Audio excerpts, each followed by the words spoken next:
के इस विशेष कार्यक्रम में पधारने पर मैं माननीय मुख्यमंत्री महोदय का, माननीय उप मुख्यमंत्री महोदय का एवं सभी माननीय मंत्रीगण का हार्दिक अभिनंदन करता हूं, स्वागत करता हूं। बड़े ही हर्ष का विषय है कि हमारे माननीय मुख्यमंत्री महोदय जी के नेतृत्व में वर्तमान सरकार के 600 उपलब्धियों भरे दिन पूरे हुए हैं। तो मैं माननीय मुख्यमंत्री महोदय को और उनकी पूरी टीम को बहुत बहुत बधाई देता हूं। सर, इस मौके पर सूचना एवं जनसंपर्क विभाग द्वारा इस विशेष प्रेस वार्ता का आयोजन किया गया है।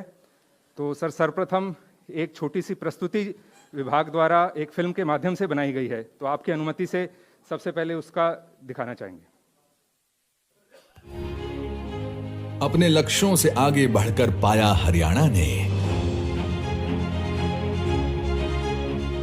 जो नहीं हुआ था कभी, उसे कर दिखलाया हरियाणा ने।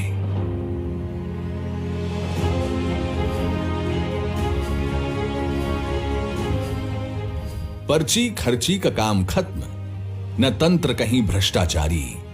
85,000 युवाओं को मिली पारदर्शिता से नौकरी सरकारी। फसल खरीद का सरल तरीका अपनाया हरियाणा ने, जो नहीं हुआ था कभी, उसे कर दिखलाया हरियाणा ने। भुगतान 72 घंटे में होता है, फसलों का तुरंत भुगतान। देरी होने पर किसान को मिलता है 9% ब्याज। सींच इसी मिट्टी से सोना उपजाया हरियाणा ने, जो नहीं हुआ था कभी, उसे कर दिखलाया हरियाणा ने। पीएम किसान सम्मान निधि से किसानों की बढ़ गई साख। बिजली बिल में भारी राहत, जुड़े नए कनेक्शन 2.5 लाख। मेरा पानी मेरी विरासत अपनाया हरियाणा ने, जो नहीं हुआ था कभी, उसे कर दिखलाया हरियाणा ने। अंत्योदय का दृढ़ विचार भी हम सब तक पहुंचाएंगे। सुख से वंचित परिवारों को मुख्य धारा में लाएंगे। घर घर नल से पीने का जल पहुंचाया हरियाणा ने, जो नहीं हुआ था कभी, उसे कर दिखलाया हरियाणा ने। मुफ्त किताबें, पासपोर्ट, सस्ती शिक्षा से सुखी छात्र, नए अस्पताल, मेडिकल कॉलेज में ठीक हुए रोगी सुपात्र। कोविड संकट में भी विकास न रुकवाया हरियाणा ने, जो नहीं हुआ था कभी, उसे कर दिखलाया हरियाणा ने। जरूरतमंदों तक राशन व बिजली के मुद्दे पर मिली जीत। हर एक खेत तक पानी पहुंचा, हरियाणा बना विकास का गीत। पंचायत व शहरी निकाय के अधिकारों में वृद्धि हुई है। अंतर जिला परिषद बनाया, विकास बढ़ा, समृद्धि हुई है। शिलान्यास व उद्घाटन का दौर चलाया हरियाणा ने, जो नहीं हुआ था कभी, उसे कर दिखलाया हरियाणा ने। मंत्र मनोहर सेवा व्रत का गाया है हरियाणा ने, जो नहीं हुआ था कभी, उसे कर दिखलाया हरियाणा ने। 600 दिन निरंतर काम, हरियाणा सरकार की यह पहचान। धन्यवाद का हार आपको पहनाया हरियाणा ने, जो नहीं हुआ था कभी, उसे कर दिखलाया हरियाणा ने, उसे कर दिखलाया हरियाणा ने।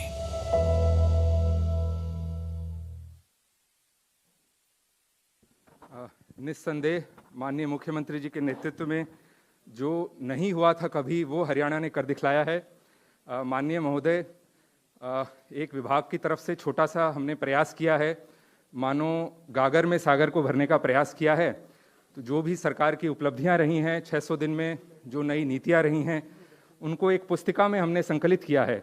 तो माननीय मुख्यमंत्री महोदय से एवं सभी माननीय मंत्रीगणों से मैं अनुरोध करूंगा कि अपने कर कमलों से इस पुस्तिका को समर्पित करें।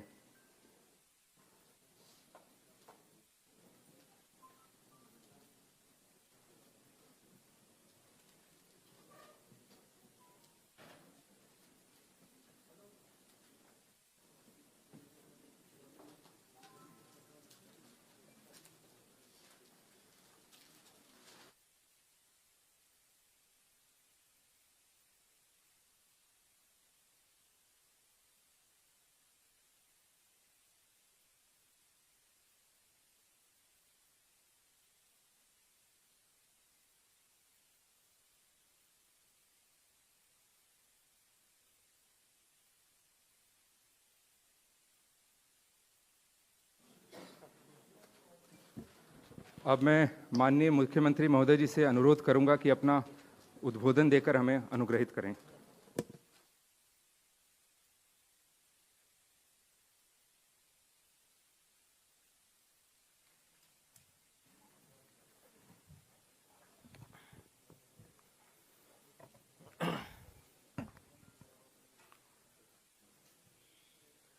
मित्रों, आज का ये जो प्रेस वार्ता का संदर्भ है, ये आपके सामने अभी हमारे डायरेक्टर पब्लिक रिलेशन ने स्पष्ट किया है। आज मैं अपने पूरे मंत्रिमंडल के साथ आपके साथ कुछ बातें शेयर कर रहा हूं कि हमारी ये जो दूसरी टर्म है, इसके आज ठीक 600 दिन पूरे हो गए हैं। ऐसे एक मन में विचार आया कि हमारे प्रतिद्वंदी, हमारे विपक्षी दल के लोग, खास करके कांग्रेस, हमको सालों का हिसाब पूछते हैं कि इस साल में क्या हुआ, इतने सालों में क्या हुआ। हमने कहा सालों का नहीं, हम दिनों का भी हिसाब बता सकते हैं कि कितने दिनों में क्या काम हुए। ये इस दूसरी टर्म के जो 600 दिनों का समय है, उपलब्धियां हमारी अपार हैं, लेकिन फिर भी एक बात का उल्लेख जरूर करूंगा कि इसमें अधिकांश समय, लगभग 400 दिन इस 600 दिन में से कोरोना महामारी के कारण से हमारी जो गति थी, वो जितनी हम चाहते थे उतनी तो नहीं बन पाई। गति हमारी धीमी जरूर रही, लेकिन हम लगातार चलते रहे। अन्य विभागों के साथ प्राथमिकता के तौर पर इस कोरोना महामारी का मुकाबला करना, ये भी अपने आप में एक बड़ी चुनौती थी। और इस चुनौती को ध्यान में रखते हुए हमसे जो बढ़िया से बढ़िया बना वो हमने किया। इस चुनौती में बहुत काम ऐसे जो हमको पहली बार ही ध्यान में आए कि कोरोना की महामारी, उसमें ये विषय भी हो सकते हैं जिसका कभी पहले ध्यान नहीं दिया गया था, और इस महामारी के कारण से ही उनका आभास हुआ। हमने उसकी पूरी तैयारी की। पहली वेव जिसका समय मैं समझता हूँ मार्च 2020 से और अक्टूबर 2020, 7 महीने तक वो पीक पर पहुंची वेव। लेकिन दूसरी वेव मार्च से शुरू होकर के मई में ही पीक पर पहुंच गई, और पहले से 4 गुना 5 गुना ज्यादा ग्रेविटी उसकी थी। वो पहले वाली वेव के समय के हमारे सारे अनुभव, सारी सीख, ये दूसरे इस कोरोना के वेव के समय हमको उसका लाभ मिला, उन अनुभवों का, और सफलता से उसको हमने टैकल भी किया। इन 600 दिनों में अगर मैं ये कहूं कि कोरोना के साथ साथ आर्थिक सामाजिक दृष्टि से समाज में जो लोकहित के काम, लोक कल्याण के काम करने थे, उसमें भी हम पीछे नहीं रहे, लगातार आगे बढ़ते रहे। अपने को ध्यान में है कि कुछ काम तो हमने जो आज तक नहीं हुए थे, और वो हमने किए हैं, करके दिखाए हैं। और उनके करने के पीछे की हमारी जो भूमिका है, वो भूमिका यही है कि समाज के हर व्यक्ति को हम उसके वांछित, जो उसकी अपेक्षाएं हैं, उसके अनुसार क्या दे सकते हैं। व्यक्ति को आगे बढ़ने की अपेक्षा होती है, उसमें उसको कैसे फैसिलिटेट किया जाए, कैसे उसको सुविधाएं दी जाए। जो अभावग्रस्त पीड़ित लोग हैं, कमजोर हैं, उनकी कमजोरियों को कैसे हम समाप्त करने में सरकार की भूमिका बड़ी निभा सकें। गरीब का कल्याण, ये हमारे लिए महत्वपूर्ण बात है। इसलिए समाज के प्रति जो संवेदनशीलता है, उसको ध्यान में रखते हुए हमारा पूरा मंत्रिमंडल लगातार, यानी मैं कह सकता हूं कि हमारे साथियों ने सामान्य सरकारों में जो पहले जितना काम वो मंत्रीगण करते थे, हमने उससे डबल काम किया है, डबल शिफ्ट में किया है। अगर मैं 600 दिन की बात करूं तो हमने 1200 दिन का काम कर लिया इसमें। और हमारी तो जो पहली टर्म थी उसको भी अगर हम मिलाते हैं तो हमने पिछले 5 साल में भी 10 साल का काम किया। काम के नाते से हर हमारा साथी, और केवल मंत्रिमंडल के साथी ही नहीं, तो हमारे जितने भी ब्यूरोक्रेट्स हैं, जो हमारे अधिकारी हैं, जैसा उनको कहा, जैसा एक नीति के नाते, पॉलिसी के नाते जो बातें सरकार की ओर से बनाई गई उसको सिरे चढ़ाने में, नीचे उतारने में उन्होंने भरसक प्रयत्न किए, दिन रात एक किया। अगर विशेष उल्लेख की बात है तो इसमें परिवार पहचान पत्र की मैं बात करूंगा। ये एक ऐसा यूनिक कार्यक्रम जो सारे देश में हमने फैमिली आईडी का शुरू किया, सारे प्रदेश में। अभी तक व्यक्ति की पहचान आधार कार्ड से होती थी, लेकिन अब परिवार की पहचान फैमिली आईडी से होने लगी है।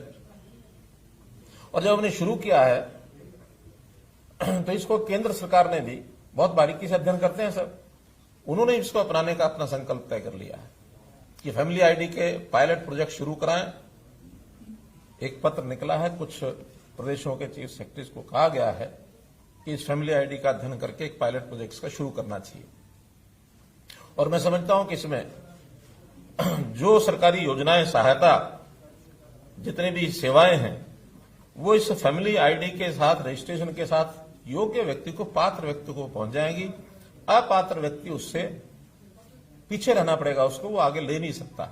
कई बार व्यक्ति डबल फायदे भी ले जाते हैं। सरकारी योजनाओं में तो कई बार चेक नहीं होते, लेकिन इससे एक चेक लगेगा कि एक व्यक्ति एक योजना का लाभ एक व्यक्ति एक ही बार ले पाएगा। भ्रष्टाचार बहुत रुकेगा, फंड्स की प्रिफरेंस है वो कम होगी। तो एक यूनिक हमारा ये कार्यक्रम है जिसको हमने आगे बढ़ाया है। और आगे से जो सरकारी योजनाएं हैं धीरे धीरे हम प्रयत्न कर रहे हैं कि वो सब उसी परिवार को मिलेंगी जो परिवार पहचान पत्र में रजिस्टर्ड है। बहुत लोग ऐसे भी कहते हैं कि हमको सरकारी योजनाओं की कोई आवश्यकता नहीं है, हमारे अपने संपन्न परिवार होने के नाते से सारी स्कीमें अपने आप हम अपना काम चला सकते हैं। और इसमें मैंडेटरी नहीं है परिवार पहचान पत्र, हमने छूट दी है, जिसको बनवाना बनवाएगा, जिसको नहीं बनवाना नहीं बनवाएगा। लेकिन ये शर्त तो हम लगा ही सकते हैं कि जिसको सरकार की योजनाओं का लाभ लेना है वो परिवार पहचान पत्र अवश्य बनवाएगा। तो इस नाते से हम आगे बढ़ रहे हैं। एक अच्छा हरियाणा, नया हरियाणा, स्वस्थ हरियाणा, सक्षम हरियाणा, शिक्षित हरियाणा, सामर्थ्य हरियाणा, ऐसे हरियाणा की कल्पना लेकर आगे चल रहे हैं। और हर व्यक्ति को शिक्षा मिले, उसके स्वास्थ्य की चिंता हो, उसको सुरक्षा मिले, उसको रोजगार मिले, स्वावलंबी हो, और उसका स्वाभिमान ये भी सुरक्षित रहे। क्योंकि स्वतंत्र देश के स्वतंत्र नागरिक होने के नाते स्वाभिमान ये बहुत बड़ी चीज होती है। किसी व्यक्ति को हाथ फैलाने की आवश्यकता न पड़े, बल्कि सरकार की योजनाओं का लाभ जो भी पात्र व्यक्ति है उसको अपने आप उसके घर तक पहुंचे। हमारी ये योजना, इसमें हम आगे बढ़ रहे हैं। सुशासन के नाते से जैसा 25 दिसंबर को हम सुशासन वर्ष, सुशासन दिवस हम मनाते हैं, इसमें भी बहुत आगे बढ़े हैं। आईटी के ऊपर आधारित सारी हमारी स्कीमें शुरू हुई हैं और इससे तत्परता बढ़ती है।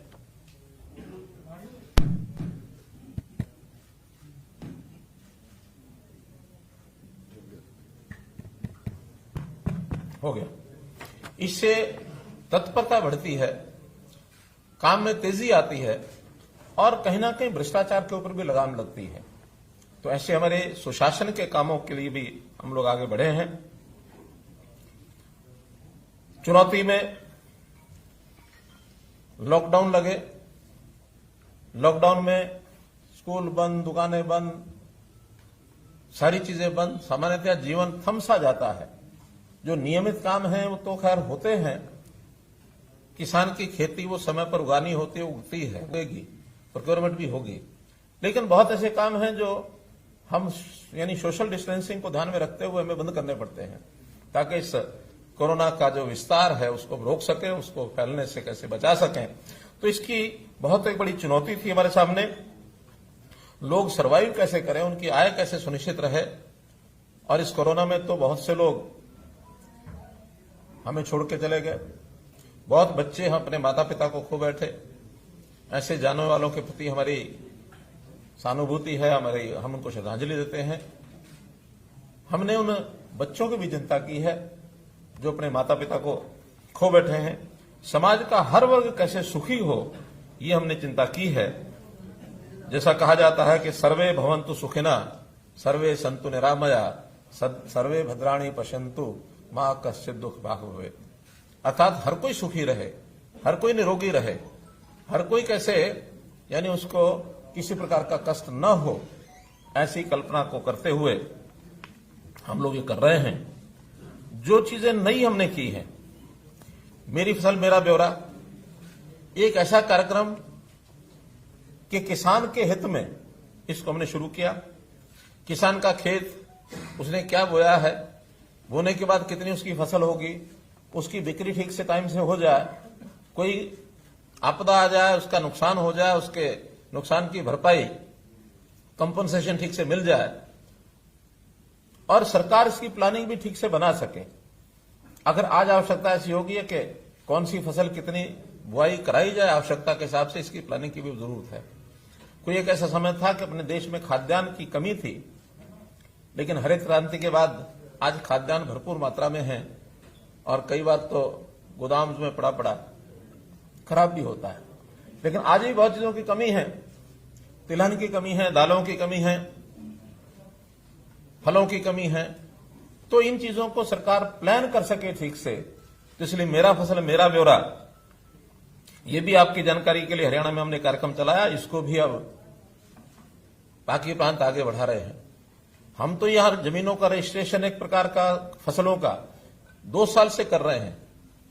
पंजाब में इस बार केंद्र की ओर से एक निर्देश गया कि सब किसान जानकारी दें कि कौन कितनी फसल बोता है। इसका विरोध ही शुरू हो गया वहां कि आखिर ये जानकारी हमसे क्यों मांगते हैं। हमारा तो कहना है कि किसान की भलाई में है ये जानकारी, हमने इसमें से निकालना कुछ नहीं है, लेकिन किसान की भलाई इसमें है कि उसकी उगाई फसल ठीक से प्रोक्योर हो जाए, योजना में उसको लाभप्रद चीजें उसको बताया जाए, जमीन खाली कौन सी रहेगी उसका भी उसको लाभ होता है तो वो भी उसको बताया जाए। और फिर किसानों को हमने प्रोक्योरमेंट जो की है, 11 फसलों की प्रोक्योरमेंट हम लोग कर रहे हैं। और इस प्रोक्योरमेंट के बाद पहली बार हमने किसानों को सीधी पेमेंट दी है, डायरेक्ट डीबीटी के माध्यम से। मेरी फसल मेरा ब्यौरा में 9 लाख किसानों को 62 लाख एकड़ भूमि रजिस्टर करके, और इस बार लगभग 1700-1800 करोड़ रुपए उनको सीधा किसानों को गया है। एक बहुत बड़ा एक आंकड़ा है और किसान के घर में सीधा चला जाए, बीच में कोई ऐसा आदमी नहीं है उसकी पेमेंट को अपने पास लेके रख ले। जो किसान आज तरह तरह की बातें करते हैं, मैं समझता हूं अगर हरियाणा के सारे सिस्टम को ठीक से समझ जाएं तो ये भूल जाएंगे कि किस कानून का क्या उपयोग है। हम तो बिना कानूनों के भी इतना कर रहे हैं और कानूनों में यही बातें हैं, कानून में और कोई बात नहीं है। चाहे वो मंडियों की बिक्री की बात है, चाहे वो कॉन्ट्रैक्ट खेती की बात है, सारे विषय यही है और कोई नहीं है। तो इसलिए इन विषयों को आगे बढ़ा रहे हैं। परिवार पहचान पत्र में हमने हर गरीब परिवार को कैसे सहायता दी जाए, मुख्यमंत्री परिवार समृद्धि योजना हमने शुरू की।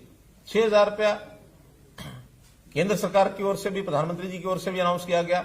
6,000 रुपया हमने भी अनाउंस किया कि उसकी जितनी भी स्कीमें हैं, जिसका प्रीमियम उसको देना होता है वो दे नहीं पाता है या देने की मंशा नहीं होती है, लेकिन लाभ बहुत होते हैं उन स्कीमों के। हमने कहा उन स्कीमों का प्रीमियम इस 6,000 रुपये में से हम देंगे।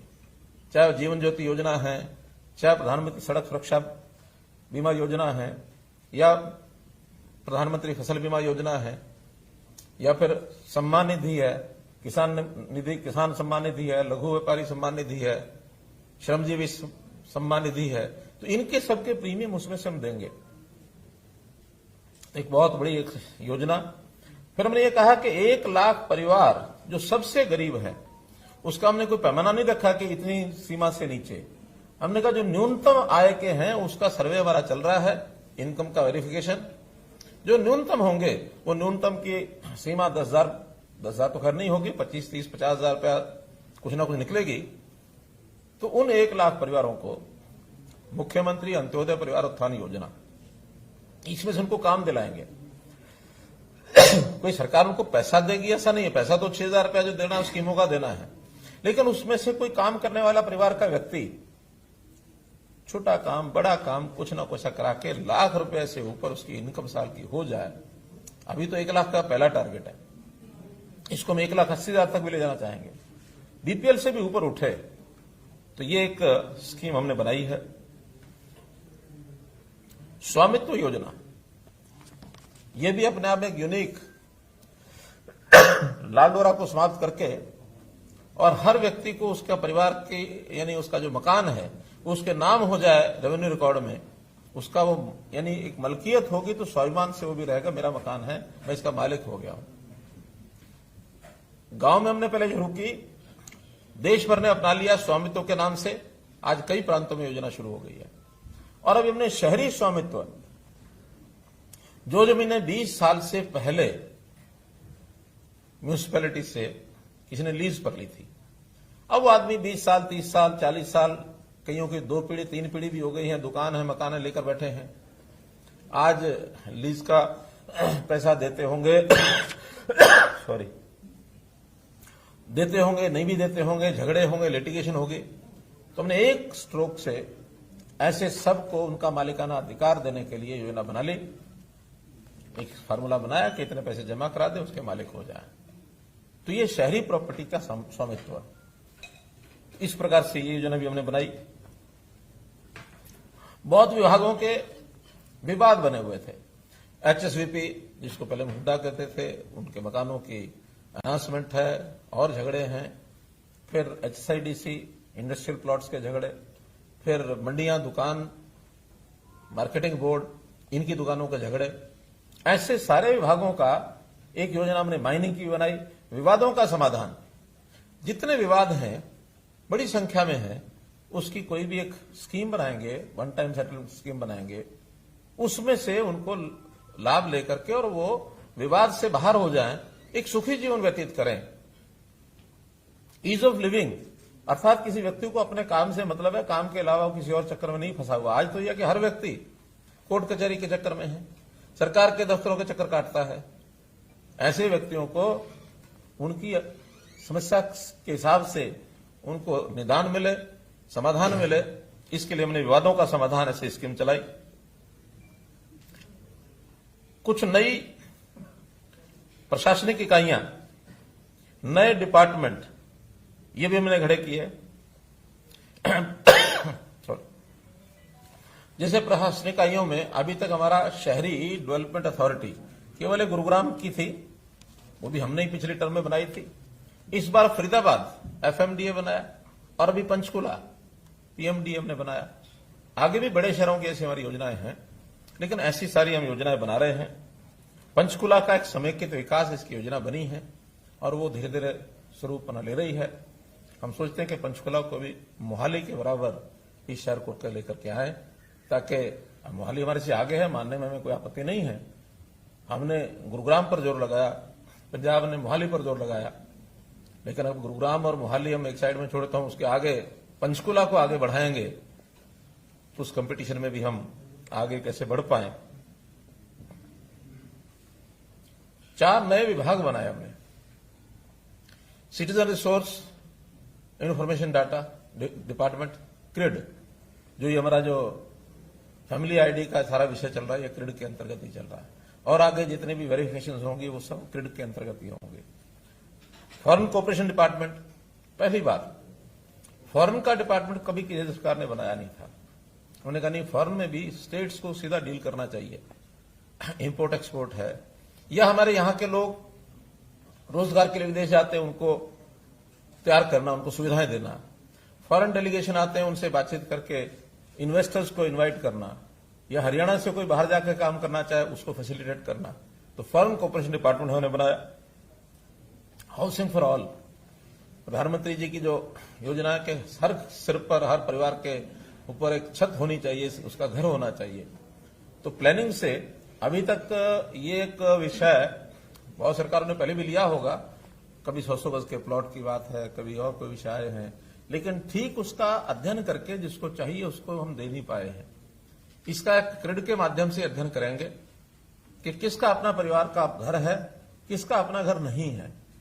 जिसका घर नहीं है, अगर वो सामर्थ्य है तो अपने आप बनाएगा, सामर्थ्य नहीं है तो सरकार और बैंक से उसकी सहायता कराएंगे, केंद्र सरकार की भी सहायता लेंगे। ऐसे ही एमएसएमई हमने अलग से विभाग बनाया। उद्योग में रोजगार के नाते हम ज्यादा रोजगार कैसे पैदा करें, और एमएसएमई में बहुत रोजगार होता है, तो इस विभाग को अलग बनाने की आवश्यकता महसूस की गई। तो इंडस्ट्री डिपार्टमेंट से एमएसएमई, क्योंकि एमएसएमई में केवल इंडस्ट्री नहीं है, इसमें हर प्रकार की एंटरप्रेन्योरशिप है। उसमें दुकान भी शामिल है, कोई किस प्रकार का सेल्फ जो एम्प्लॉयमेंट की स्कीमें होती हैं वो भी उसमें शामिल हैं, सर्विसेज भी शामिल हैं। तो इन सब चीजों को उसमें जोड़ा गया है एमएसएमई में।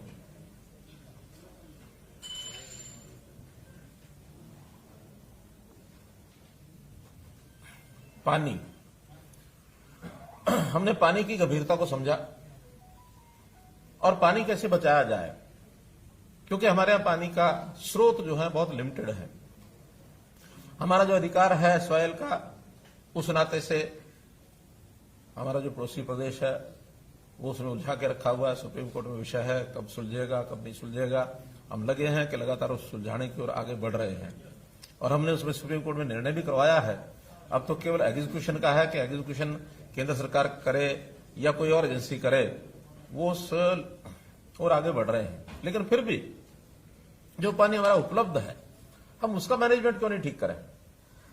तो हमने उसकी द्विवार्षीय जल प्रबंधन योजना ये बनाई है कि इन 2 वर्षों में, हालांकि इस पर जितना काम कोविड के दिनों में हम पर्याप्त नहीं कर पाए, तो इन 2 वर्षों में फिर भी पर्याप्त, चाहे वो इरिगेशन डिपार्टमेंट की योजनाएं हैं, चाहे पब्लिक हेल्थ इंजीनियरिंग की योजनाएं हैं, ऐसे सबके माध्यम से एग्रीकल्चर की उसमें योजनाएं हैं, पानी को कैसे बचाया जाए।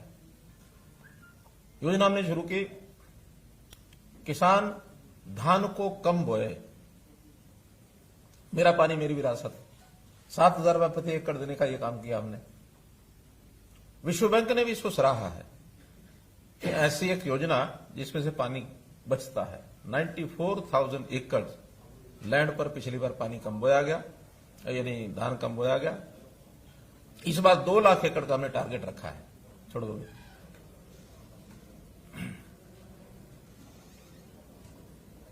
2 लाख टारगेट हमने एकड़ का रखा है, और मैं समझता हूं इसको हम पर्याप्त करेंगे। पानी का ट्रीटमेंट, ट्रीटेड वाटर, और उसको रीयूज करना, क्योंकि पीने के लिए तो पोर्टेबल वाटर हमें ताजा नहरी चाहिए, लेकिन बाकी सब चीजों के लिए ट्रीटेड वाटर को रीयूज करने की स्कीम हमारी बन सकती है। उस पर हम बना रहे हैं, और उसके कारण से भी पानी की हमारी खपत कम हम कर पाएंगे। इरिगेशन में माइक्रो इरिगेशन, जो काडा डिपार्टमेंट उसको मिकाडा बनाया, ताकि माइक्रो इरिगेशन के ऊपर हम लोग काम कर सकें, ताकि पानी की कैसे बचत हो। तो मित्रों, पानी पर हम लोग बहुत गंभीरता से विचार कर रहे हैं, ताकि कॉमन मैन को ये पानी कैसे मिले, कम से कम पीने का और बाकी चीजें सुलभ पानी मिल जाए। इन सब कामों को ध्यान में रखते हुए, यानी देखते हुए, हमें बड़ी प्रसन्नता है कि नीति आयोग समय समय पर मूल्यांकन करता है स्टेट्स का। इस बार 2020 का जो रैंकिंग आई है, आपको बताते हुए खुशी हो रही है हमें कि जो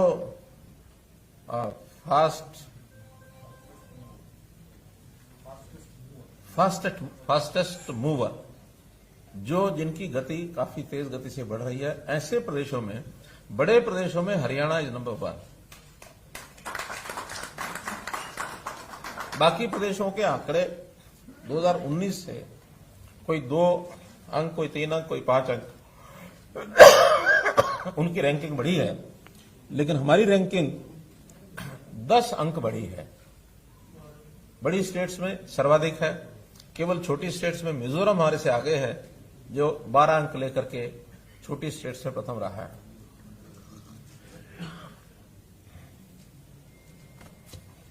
और इसमें भी हमने तय किया है कि अगले वर्ष इसमें और आगे बढ़ करके केरला को कैसे पकड़ें, क्योंकि केरला अभी भी नंबर 1 पर है टोटल मिलाकर। हमारे 67 रैंक है, उनकी 75 मार्क्स हैं रैंकिंग में। अभी भी हम 8 अंक पीछे हैं। जैसे इस बार वो 5 बढ़े हैं, हम 10 बढ़े हैं, 5 हमने कवर किए हैं। कोशिश करेंगे अगली बार उनसे हम पकड़ते हुए 8 अंक और उनके बराबर बढ़ जाएं। अगर वो 2-4 बढ़ते हैं तो हम 12-13 बढ़ जाएं, ताकि उनको पकड़ सकें।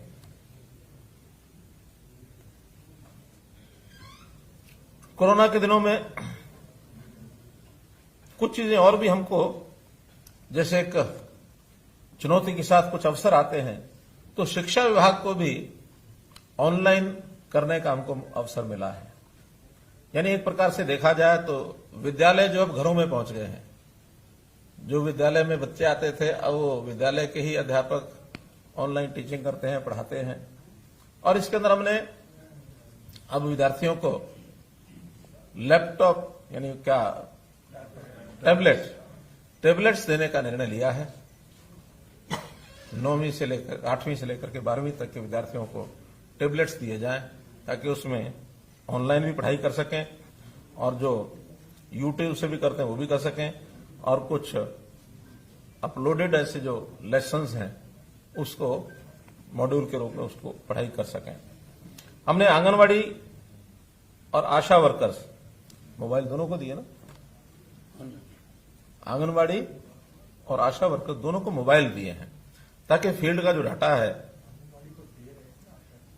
अभी उनको कुछ को दे दिया, कुछ के भी चल रहे हैं, लेकिन दोनों को यानी मोबाइल देने की हमारी योजना है, ताकि फील्ड में जो उनसे डाटा लिया जाता है वो एप्स के माध्यम से और आसानी से डाटा दे सकें। तो इन दोनों को उस प्रकार का ये लाभ दिया जाएगा। शिक्षा को और वैल्यूएबल बनाने के लिए और इसको मजबूत करने के लिए, शिक्षा देखिए प्राथमिक शिक्षा में हम थोड़ा अपने आप को कमजोर मान के चलते थे, लेकिन इस वर्ष में जो योजना हमने बनाई है उसमें चाहे संस्कृति मॉडल स्कूल की बात हो, प्राइवेट स्कूलों का मुकाबला करने के लिए संस्कृत मॉडल स्कूल जो है वो कम्पीट कर रहे हैं। इनकी डिमांड आने लग गई है गांव से भी, शहरों से भी।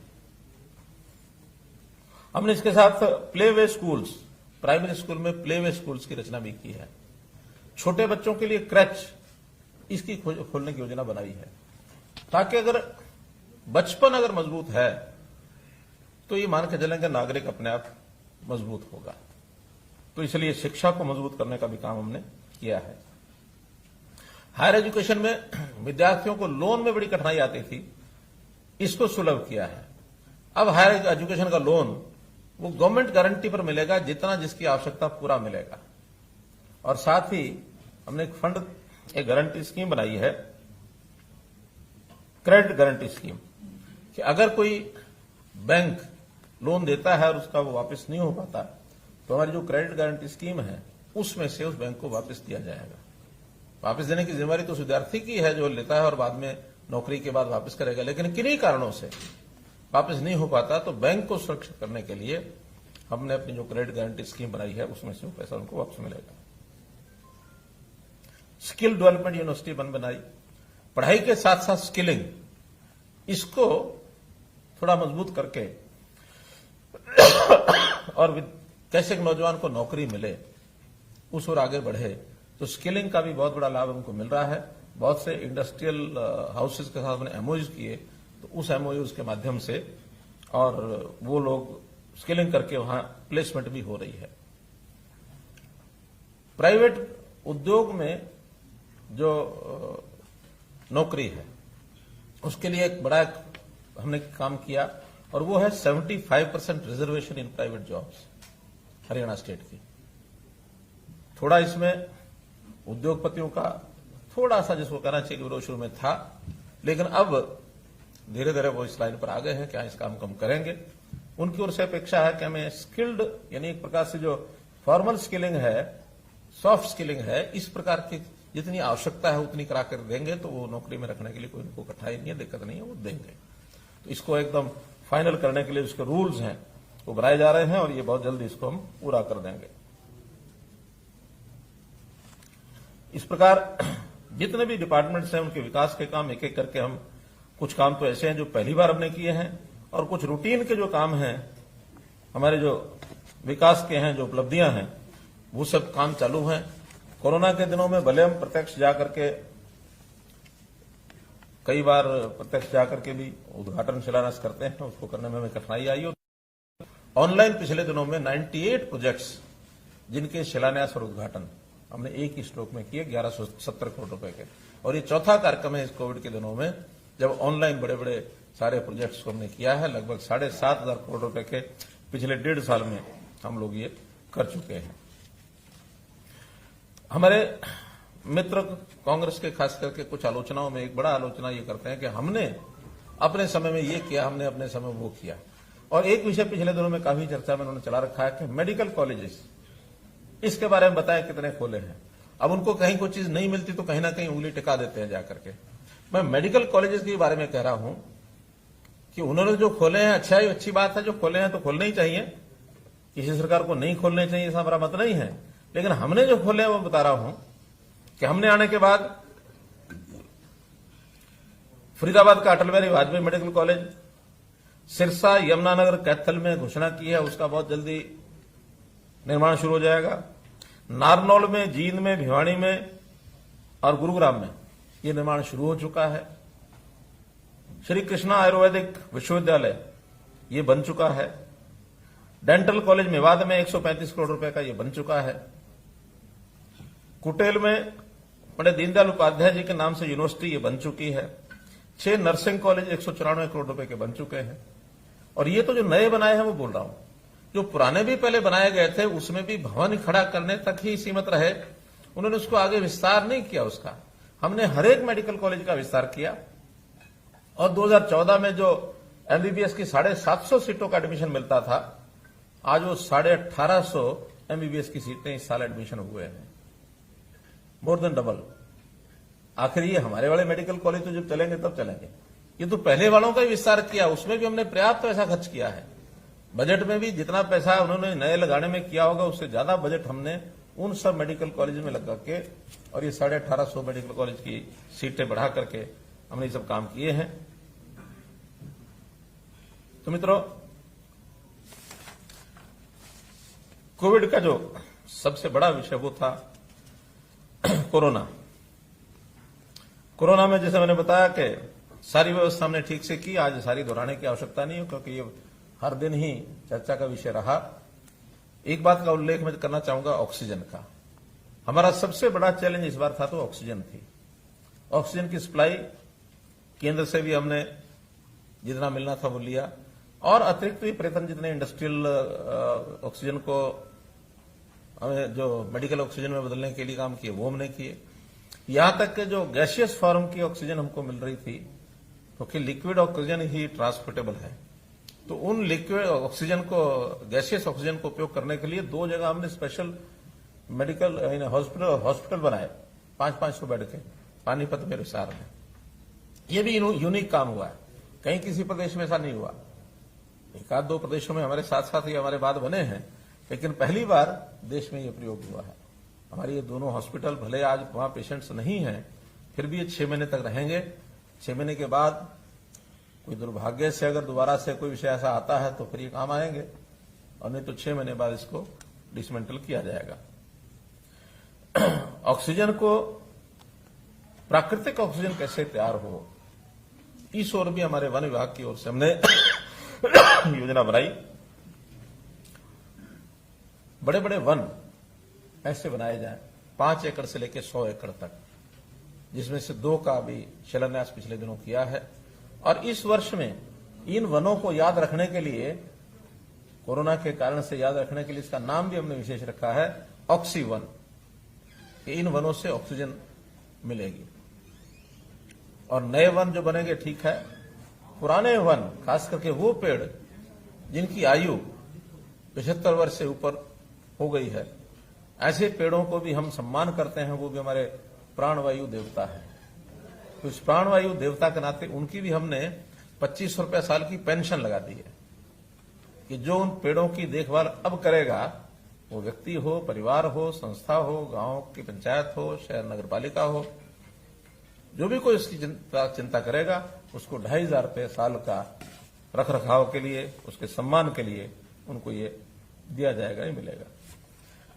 कुल मिलाकर कोरोना के इस कारण से हमने अपनी स्वास्थ्य सेवाएं, स्वास्थ्य की जितनी योजनाएं हैं उनको भी मजबूत किया है। डिस्ट्रिक्ट हॉस्पिटल के साथ साथ सीएचसीज, पीएचसीज, उनमें भी इंफ्रास्ट्रक्चर बढ़े, डॉक्टर्स और बढ़े।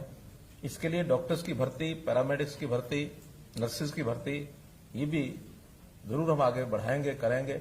जितने भी हमारे यहाँ पढ़ लिख करके आएंगे उनको भी पढ़ाएंगे, जो बाहर से भी आएंगे उनको भी मिलेंगे, तो इसको प्राथमिकता पर इनकी भर्ती हम करेंगे। अब मैं कोरोना के कारण से जो कष्ट परिवारों में हुआ, खास करके जो लोग हमारे बीच में से चले गए, उनका एक जो बिछोड़ा है वो हमको सहन करना पड़ा। उन परिवारों की भी आर्थिक स्थिति बिगड़ी है। कुछ लोग इलाज के कारण से उनके खर्च बहुत हुए हैं। कुछ लोगों के काम व्यवसाय, खास करके छोटा जो मजदूर, दुकानदार, ऐसे लोगों को उसका बड़ा सहन करना पड़ा है। तो ऐसे ही हमने कुल मिलाकर कुछ योजनाएं जो सोची हैं वो आपके सामने मैं जरूर रखता हूं, बाद में लिखित भी आपको सब मिल जाएंगी।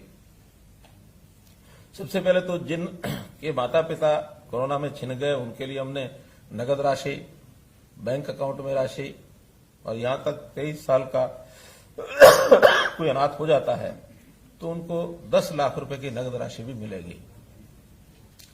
जो लोग छोड़ के चले गए और बीपीएल परिवारों से थे, ऐसे 18 से 50 साल तक की आयु के जितने लोग गए हैं, उनके लिए 2 लाख रुपए की एक एक्सग्रेशिया राशि, ये भी हमने शुरुआत की है। आज कुछ करने वाले हैं ना उसको, हाँ, उसको अभी आज हम कुछ एक संख्या जो है, अब जितने भी आज ऑनलाइन हो पाएंगे आज करेंगे, लेकिन आज से उसको शुरू कर दिया गया है कि जितने ऐसे लोग हमें छोड़कर चले गए हैं वो अप्लाई भी करेंगे ऑनलाइन, और हम डाटा जो हमारे पास हेल्थ डिपार्टमेंट में उसमें से भी निकाल सकेंगे।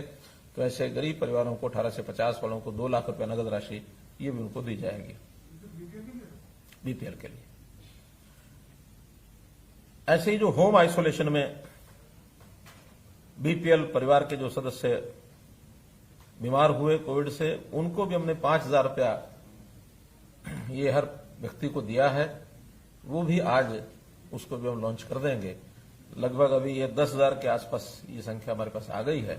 बाकी जैसे जैसे इनमें से अप्लाई करेंगे लोग, वैसा वैसा इनको और आगे बढ़ा देंगे। अस्पताल में जो भर्ती हुए थे, ऐसे प्रति व्यक्ति 35,000 रुपए की राशि, 35,000 नहीं, ये तो हमने बाद में पूरी राशि कर दी है कि जितना उनका खर्च आएगा बीपीएल का वो सारा खर्च हम देंगे। तो इसको भी हम शुरू करने जा रहे हैं। फिर जो कुछ गरीब लोग हैं, निर्माण श्रमिक हैं, ऑटो रिक्शा है चालक, रिक्शा चालक, श्रमिक जो कम आय वाले हैं, रेडी फड़ी वाले, अनऑर्गेनाइज्ड लेबर, क्योंकि उसका कोई डाटा हमारे पास बहुत ज्यादा नहीं है, पिछले कोविड में हमें मिला था, फिर भी उसको एक पोर्टल हम खोल रहे हैं।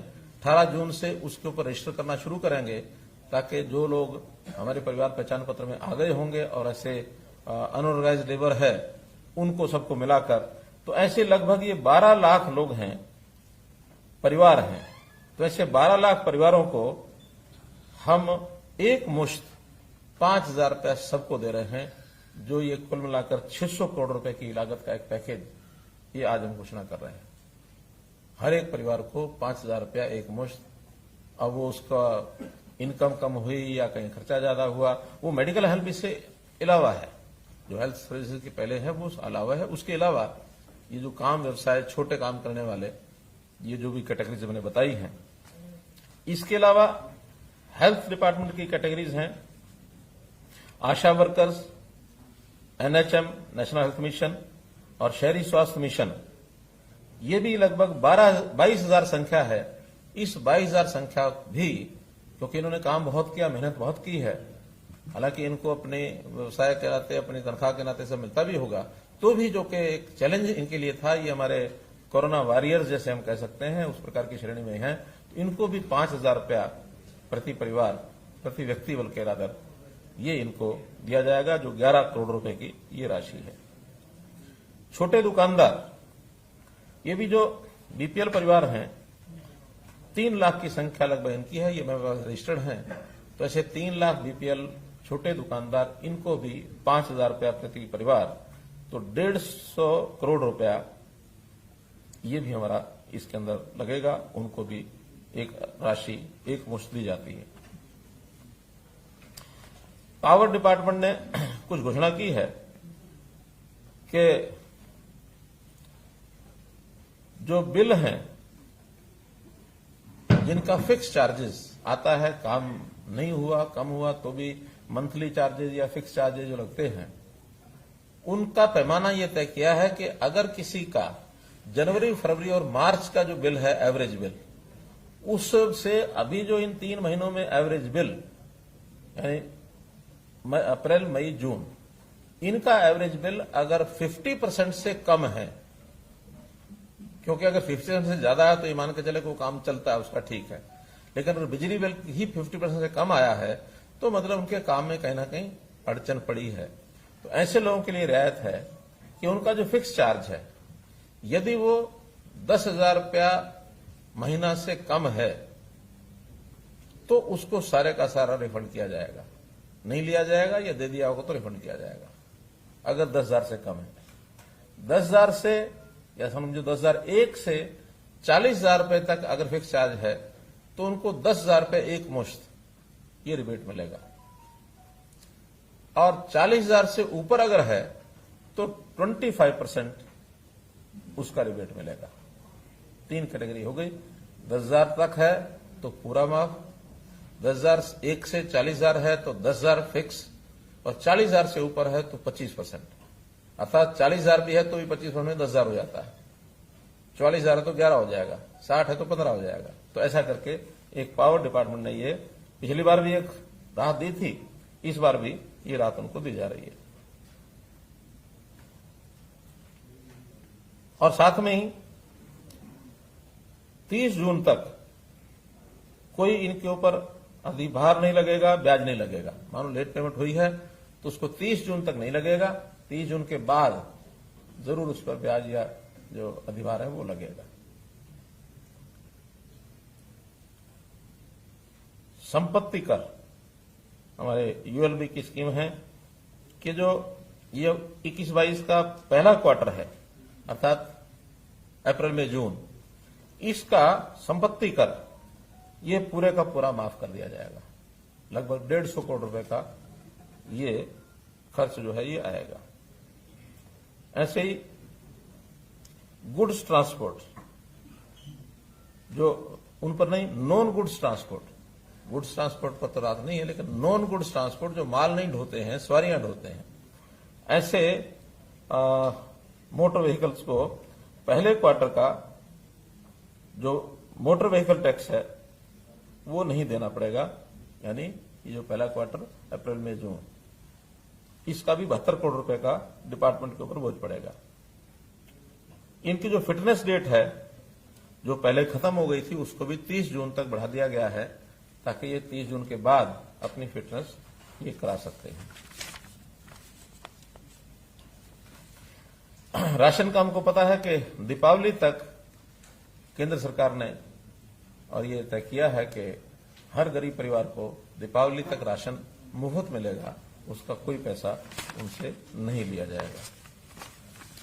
एक कल ही हमारे डिप्टी सीएम ने कुछ इंडस्ट्री के लोगों से बातचीत की तो उन्होंने ट्रैक्टर्स को जो क्या बोलते हैं ट्रैक्टर को, ई ट्रैक्टर, इलेक्ट्रिक व्हीकल के नाते से वो डीजल से नहीं चलेंगे बल्कि ई ट्रैक्टर इस नाते से उनका एक प्रावधान निकला है।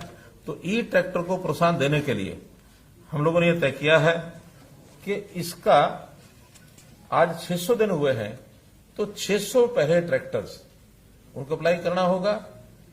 एक तिथि निश्चित, तिथि तो नहीं की हुई निश्चित, 2 महीने 3 महीने कुछ करते हैं, 3 महीने, यानी अभी हम जून में हैं तो जुलाई, अगस्त, सितंबर, 30 सितंबर तक जो लोग ट्रैक्टर बुक कराएंगे, खरीदना चाहेंगे, उनको ई ट्रैक्टर पर 25% का लाभ मिलेगा। और अगर वो संख्या 600 से ऊपर हो जाती है, क्योंकि अप्लाई करेंगे पहले, तो फिर बाय लॉट 600 लोगों को यह लाभ मिलेगा। 600 से कम रह जाते हैं तो सबको मिलेगा।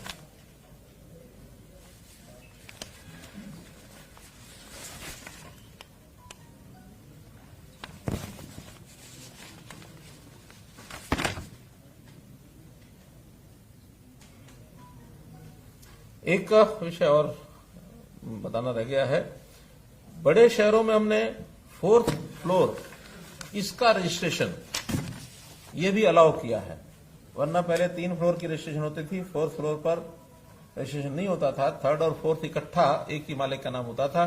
तो शहरी जो मकान है उनको इसका बहुत लाभ हुआ है, अपने एक फ्लोर को और बना करके किराया आदि पर वो दे सकते हैं, तो इससे उनकी आजीविका ये बढ़ी है। तो एक बड़ा काम ये किया है। अनऑथराइज कॉलोनीज 1200 से ऊपर कॉलोनीज ऐसी हैं जिन्होंने अप्लाई किया है, जिनकी मोडेलिटी तय हो रही है, उनको सबको हम जितनी भी ये सुविधाएं हैं पानी की, बिजली की, सीवरेज की, एक डेवलपमेंट चार्ज उनसे लेकर के और इनको सबको रेगुलराइज करेंगे। वो प्रोसेस में है, बहुत जल्दी उसका एक अनाउंसमेंट हो जाएगी। तो 1200 कॉलोनी ऐसी हैं जिन्होंने रजिस्टर किया कि हम अपनी कॉलोनी का रेगुलेशन चाहते हैं। पावर जहां तक बात है, हरियाणा एकमात्र ऐसा प्रदेश है कि 67% गांव में और 24 घंटे बिजली ये अब जाती है, यानी ये उनको मिलती है। हमारा गांव जगमग गांव स्कीम के अंतर्गत अब धीरे धीरे ये 5200 गांव तक हम पहुंच गए हैं। हमारी योजना है कि बाकी बचे हुए गांव में जो 1/3 बचे हैं उनको भी हम पूरा करें, ताकि हरियाणा ऐसी पहली स्टेट बन जाए कि हर गांव में 24 घंटे बिजली वो जो मिलती है सबको दे सकते हैं।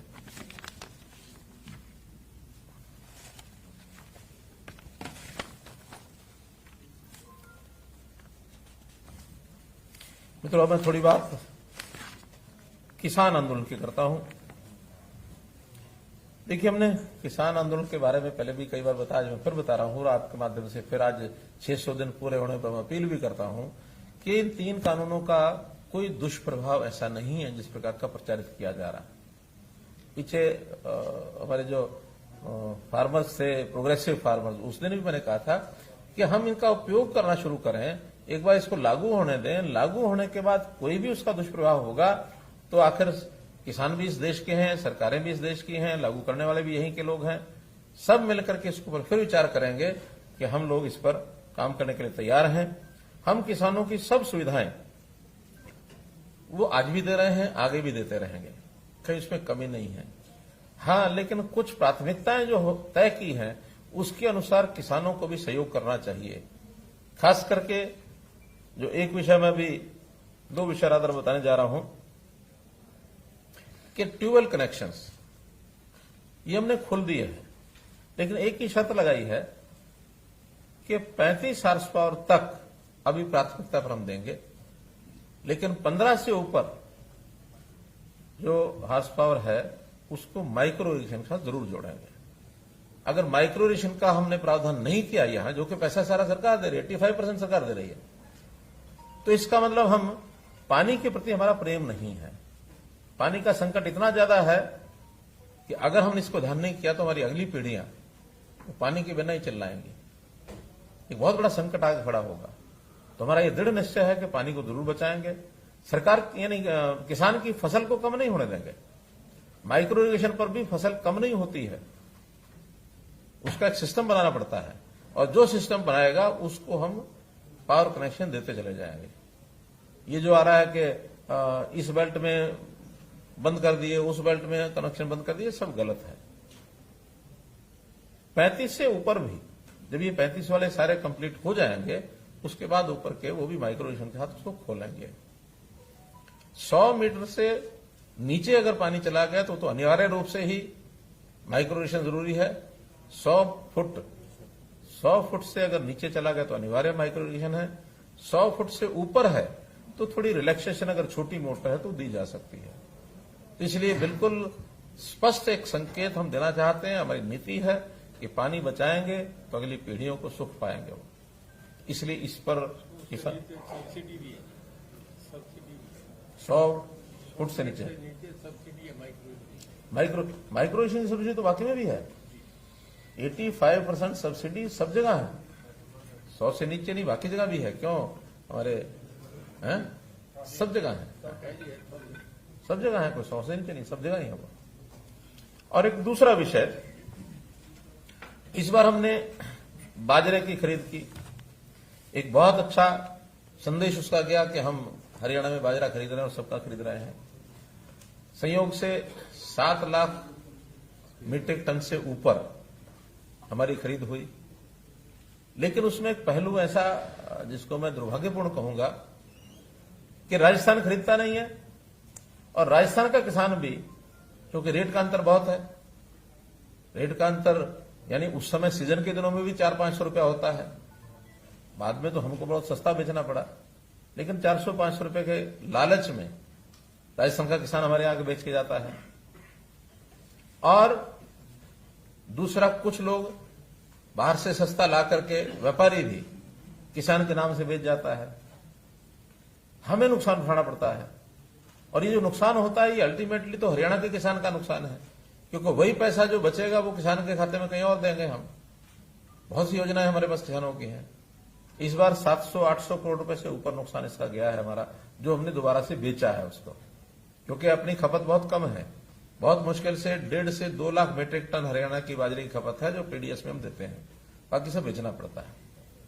तो इस बार हमने बाजरे के लिए भी कहा है कि उसकी खेती भी कम करो, और कम करने के लिए एक योजना, जैसे मेरा पानी मेरी विरासत योजना बनाई थी हमने 7,000 प्रति एकड़ की, बाजरे की हम योजना दे रहे हैं, क्योंकि बाजरे में पानी वाला विषय नहीं है, बल्कि पानी तो बाजरे में कम लगता है, लेकिन बाजरे की खपत तो उतनी नहीं है जितनी उपलब्ध होती है। इसलिए उसकी जगह दालें लगाएं, मूंग लगाएं, उड़द लगाएं, अरहर लगाएं, कपास बोएं। तो ये चीज अगर करेंगे तो उनको 4,000 रुपया प्रति एकड़, जिन्होंने पिछली बार बाजरा बोया था और इस बार दाल पर तिलहन पर शिफ्ट हो गए, उनको 4,000 रुपया प्रति एकड़ उनको अनुदान मिलेगा। और जो बाजरा भी बोएंगे उसको भी इस बार हम भावांतर भरपाई योजना से ही खरीदेंगे, ताकि राजस्थान का आदमी ना आ सके, ताकि जिसने स्टोर कर लिया है वो दोबारा से मंडी में ना बेच सके।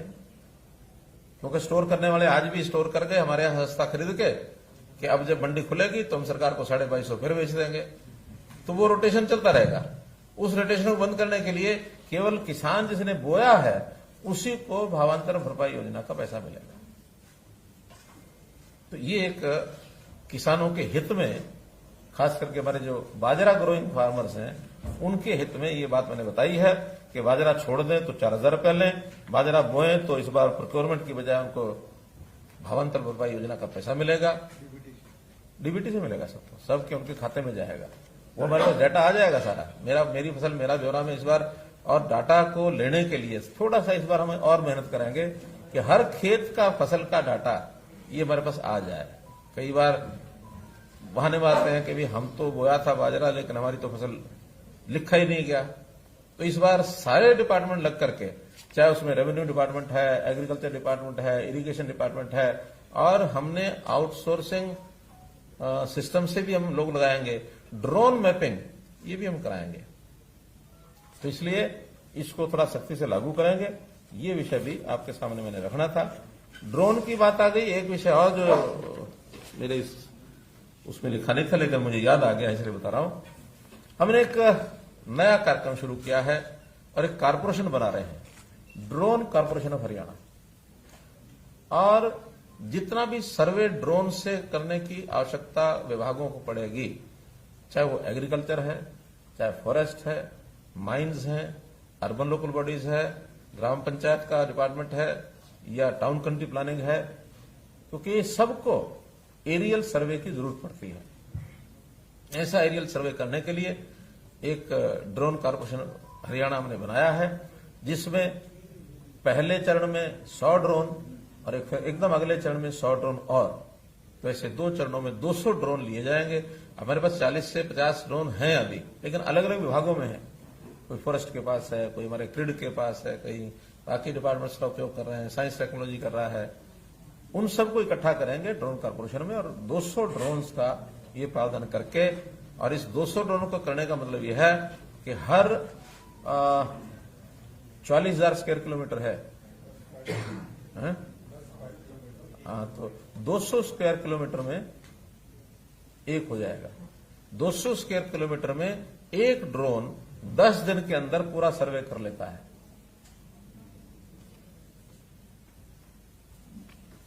तो ऐसा ये बड़ा महत्वाकांक्षी हमारा कार्यक्रम है, जिससे बहुत प्रकार की समस्याएं हमारी खत्म होंगी। मित्रों, में अंत में इतना ही है कि आज का विषय आपके सामने रखा कि इन 600 दिनों में हमने क्या किया। पिछले 5 साल की कहानी तो क्योंकि कई बार बताई जा चुकी है, सुनाई जा चुकी है, लेकिन अब हर 100 दिन के बाद हम आपके पास आएंगे, 700 दिन पर भी आएंगे, 800 दिन पर भी आएंगे, ताकि जो सालों का हिसाब चाहते हैं उनको दिनों का हिसाब हम दे सकें और जनता को बता सकें। उनको हिसाब देना दे, हम इतनी चिंता नहीं है। हम तो जनता के साथ जुड़े हुए लोग हैं कि जनता की अपेक्षा, जनता की जो आवश्यकता, उसको पूरा करने के लिए हम आगे बढ़ेंगे। सबका साथ, सबका विकास, इसको आधार मान करके हम जो आगे बढ़ना चाहते हैं। ये जो इस बार कोरोना का जो एक काल था, हम आशा अपेक्षा करते हैं कि इससे हम बाहर निकलें, क्योंकि कोरोना को हमने जाना भी है, जिया भी है, लोगों की जानें भी बचाई हैं, लेकिन फिर से ना आए, ये भी अपेक्षा करते हैं। बहुत बहुत धन्यवाद।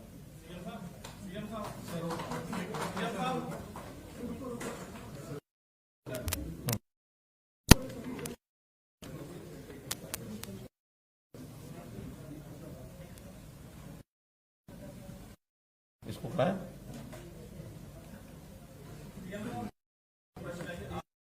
अभी रुको, अरे अभी रुको, बाकी है।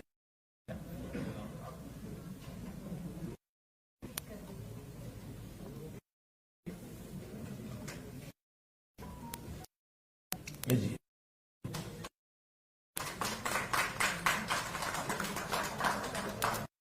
कितने लोगों को आज जो चल रहा है, इनको सीधी पेमेंट ये जा रही है। दो 2 लाख रुपया इन सब परिवारों को जैसे अप्रूवल हो रहा है, उनका ये हो रहा है। दूसरा ये 5,000 का है। ये 5,000 जो राशि है, उन लाभार्थियों को ये पैसा टोकन रखा है, क्योंकि बड़ी संख्या है तो बड़ी रहेगा। 2 तीसरा 2 ही है। तो मित्रों, ये आज हमने लॉन्च किया है, पहुंचना शुरू होगा। काफी बात हो गई है, फिर भी पहले करना। आपने सबका किया दिया, ठीक है, लेकिन मीडिया के लिए भी सर आप कुछ बोल भी लाओ कि हम लोग सर यहाँ तो कोविड के ऐसा बनाओ। जरूर सोच के करूंगा।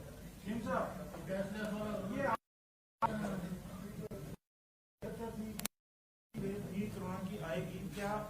क्योंकि आपने कहा कि निपट पिछली वेव की आशंकाएं जो थी अब खत्म है।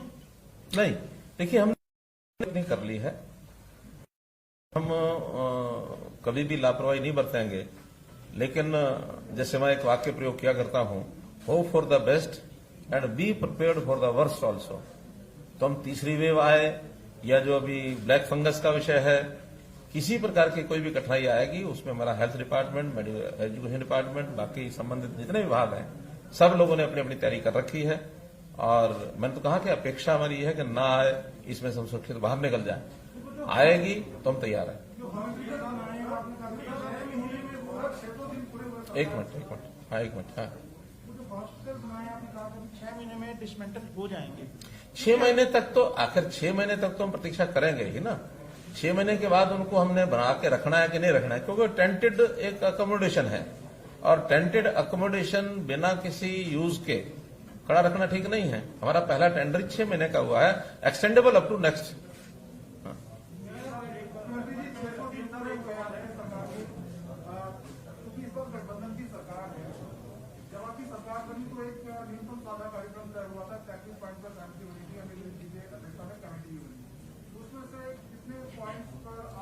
ऐसा है, एक होता है न्यूनतम साझा कार्यक्रम, एक होता है अधिकतम साझा कार्यक्रम। अभी हम न्यूनतम की बजाय जो अधिकतम साझा कार्यक्रम उसके हिसाब से कर रहे हैं। जितने भी हमारे ये कार्यक्रम हुए हैं, ये सब आपसी सहमति से हुए हैं, इसमें कहीं विरोधाभास नहीं है। जितने हमारे कार्यक्रम है वो आप न्यूनतम मानो, अधिकतम मानो, ये अधिकतम साझा कार्यक्रम के हिसाब से चलेंगे। आप इसकी चिंता मत करो। जनता को आपने राइट टू सर्विस बनाया है, लेकिन सीबीआई की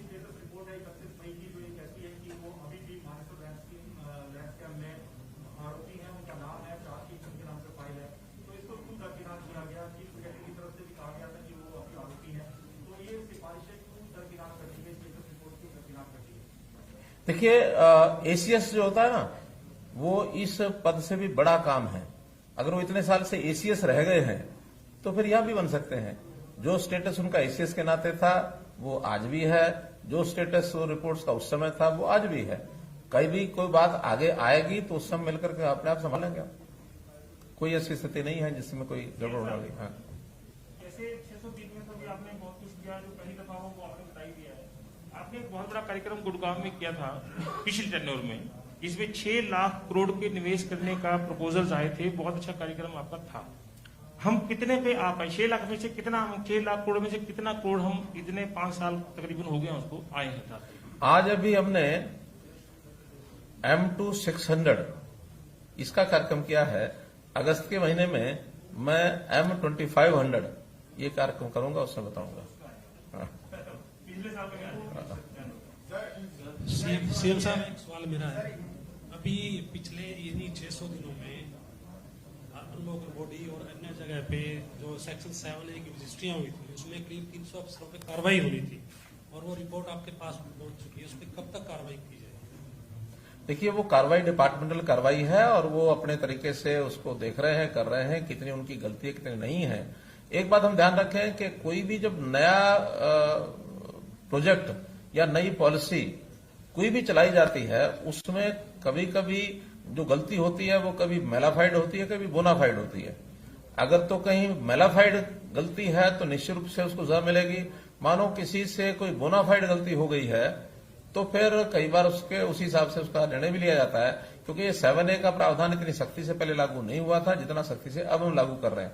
रजिस्ट्रियां तो पहले भी हो रही थी और पहले भी कुछ ना कुछ प्रावधान ऐसे बने हुए थे, लेकिन अब चूंकि सख्ती से लागू कर रहे हैं, इसमें कोई कमी ध्यान में आई है तो इसका पूरी इसकी छानबीन की जाएगी कि किस मकसद से वो गलती हुई है। सीएम साहब, पानीपत के विनोद है। एक मिनट।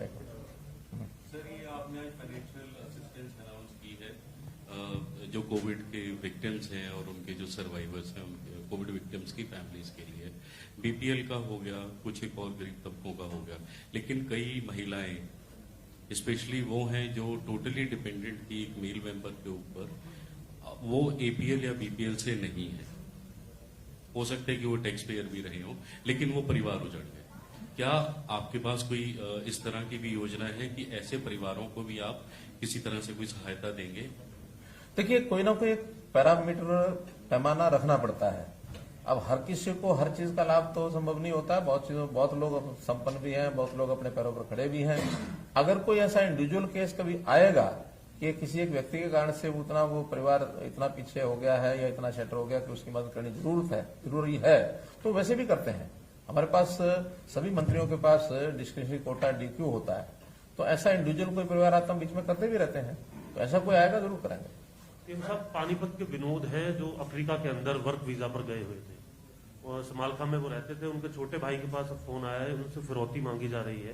प्रधानमंत्री जी से, सरकार से मदद वो मांग रहे हैं कि उनको वापस लाया जाए, उनकी मदद की जाए। मैंने अखबारों में पढ़ा है सारा। संयोग से आज मैं दिल्ली जा रहा हूं तो ये विषय मैं वहां जरूर करूंगा, होम मिनिस्टर से करूंगा कि उनकी क्या मदद हो सकती है। फिर वो फॉरेन अफेयर मिनिस्टर्स जो हमारे MEA है तो उनके माध्यम से या जो भी सहायता करनी होगी जरूर करेंगे। हमारे हरियाणा का कोई व्यक्ति वहां फंसता है तो उसकी सहायता करना हमारा काम है। सीएम साहब, एक फरीदाबाद का जो मामला आपके सामने आया है कि सुप्रीम कोर्ट के जो आदेश हुए हैं, 10,000 परिवार जो हैं वो बेघर हो गए हैं। अब वो 10,000 परिवार कहाँ जाएं? क्योंकि अब सरकार ही उनको संभाले, क्योंकि सारे अधिकारियों की तरफ से ही उनको पहले क्लियरेंस दी गई थी जब भी वो वहां स्थापित हुए। अब 10,000 परिवार उजड़ गए हैं, तो उनके लिए सरकार क्या करे? पहली बात तो ये जो क्लियरेंस वाला विषय है ये कहीं अधूरा है। कई बार क्या होता है, अनऑथोराइज कॉलोनीज बनती हैं, इलीगल कंस्ट्रक्शन होती है। वो एरिया फॉरेस्ट का एरिया है और उस एरिया में बिना किसी परमिशन के वो सारी चीजें हुई हैं। ये भी है सत्य उसमें कि बहुत से दिल्ली के परिवार जब दिल्ली में से उनको उजाड़ा गया या उनके खिलाफ कार्रवाई की गई तो वहां जाकर के सेटल हो गए। वहां तो सड़कें जो हैं वो भी दिल्ली वालों ने बना के दे रखी हैं, जो कनेक्शन है वो भी दिल्ली वालों ने लेके दिए हुए हैं, वोटर्स वो लोग दिल्ली के हैं। हरियाणा के भी कुछ हो सकते हैं, ऐसा नहीं हो सकते। तो ऐसा कुछ तो परिवार छोड़ करके अपने अपने जहां लोग आए थे वहां से चले गए, लगभग 50% लोग। फिर भी क्योंकि सुप्रीम कोर्ट का ऑर्डर है, एग्जीक्यूट तो होगा ही, लेकिन उनकी रीसेटलमेंट की जो योजना हरियाणा के जो लोग होंगे, हरियाणा के लोग यानी काम करते होंगे यहाँ, उनके लिए रिसेटलमेंट स्कीम का विचार कर रहे हैं। डिप्टी कमिश्नर को कह दिया, उस विचार करके कोई ना कोई बना रहे हैं। सर, जो कंपनसेशन दिया जाता है कोरोना वाली है, जिनकी डेथ हुई है, तो अभी तक उसका कुछ हुआ नहीं सर। और दूसरा सर, उसमें ये कि जो पुलिस वाले जो इस दौरान जिनकी डेथ हुई है, उनका मुआवजा कम कर दिया गया सर। नहीं, कोई कम नहीं किया। 30 लाख रुपया है। 20 कर दिया गया। नहीं 30 ही है। हाँ, HDFC बैंक में अगर किसी का अकाउंट है तो 30 लाख वो अलग है, और ये 30 लाख अलग है, तो 60 लाख मिल जाता है उनको। और दूसरा आपने कहा कि वो पैसा जो आज हमने ये लॉन्च किया है, तो जिनकी डेथ हुई है उनको आज शुरू कर दिया है, वो 2 लाख रुपया उनको जाना शुरू हो गया है। बहुत बहुत धन्यवाद।